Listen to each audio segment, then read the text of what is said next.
পুলিশের বিশেষ শাখার সাবেক প্রধান মনিরুল ইসলামের কক্ষ থেকে ২৫ কোটি টাকা লুট হওয়া নিয়ে খোদ পুলিশেই তোলপাড় চলছে।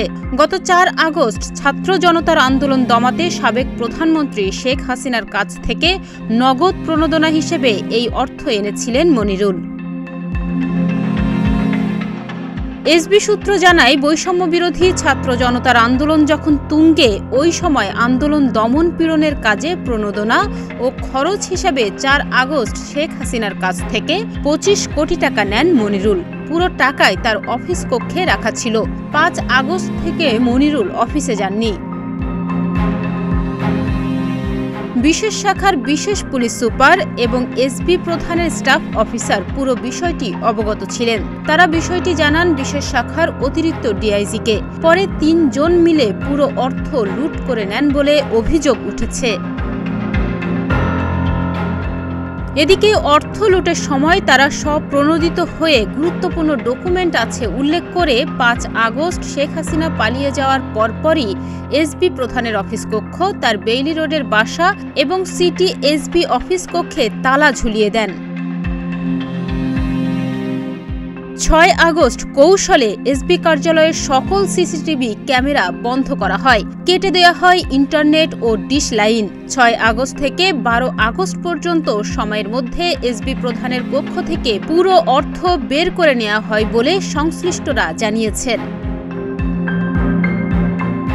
পুলিশ সদর দপ্তরের একজন কর্মকর্তা জানান, বিষয়টি নিয়ে অভিযোগ আসার পর তদন্ত চলছে।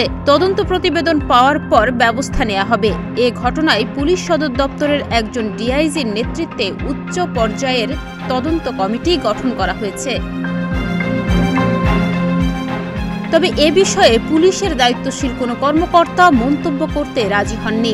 বর্তমান এসবি প্রধান শাহ আলমের কাছে বিষয়টি জানতে চাইলে তিনি প্রতিদিনের বাংলাদেশকে জানান, এই বিষয়ে বক্তব্য দেয়া আমার এখতিয়ারে পড়ে না, আমি এ বিষয়ে কিছু বলতে পারবো না। আপনাদের ওই সাবেক যে এসবি চিফ ছিলেন, ওনার কক্ষ থেকে কিছু টাকা হারানোর বিষয়ে মনে একটা অভিযোগ বিভিন্ন পত্র পত্রিকা আসছে, ওই বিষয়ে আপনার কোনো অগ্রগতি আছে নাকি বা কোনো তদন্ত প্রতিবেদন? আমি এই যে কোনো কথা আপনাকে টেলিফোনে বলতেই পারবো না। আমি এই বিষয়গুলো আপনার স্পেশাল ব্রাঞ্চ থেকে আমি আবার না কিছু বলার মতো অবস্থায় নেই। এসবির পুলিশ সুপার পদমর্যাদার একজন কর্মকর্তা জানান, পুলিশ সদর দপ্তরের একজন ডিআইজিকে বিষয়টি তদন্ত করার দায়িত্ব দেওয়া হয়েছে। তার সঙ্গে এসপি ও ডিএমপির কর্মকর্তারা সদস্য হিসেবে আছেন। ইতোমধ্যে তদন্ত কমিটি কমপক্ষে ৩ জন কর্মকর্তাকে চিহ্নিত করেছে। তাদের মধ্যে সাবেক অতিরিক্ত ডিআইজি, ঢাকা মহানগর পুলিশের বাধ্যতামূলক অবসরে যাওয়া ডিআইজিও রয়েছেন। বিসিএস ১৫ ব্যাচের পুলিশ কর্মকর্তা মনিরুল ইসলামের বাড়ি গোপালগঞ্জের মুকসুদপুরে। তিনি শেখ হাসিনা সরকারের আমলে পুলিশের সবচেয়ে প্রভাবশালী কর্মকর্তাদের একজন হিসেবে পরিচিত ছিলেন।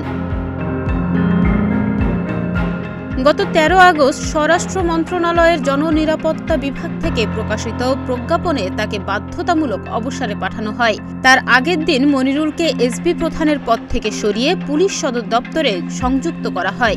রেলওয়ে পুলিশের ডিআইজি শাহ আলমকে এখন এসবি প্রধানের দায়িত্ব দেওয়া হয়েছে। ডেস্ক রিপোর্ট, প্রতিদিনের বাংলাদেশ।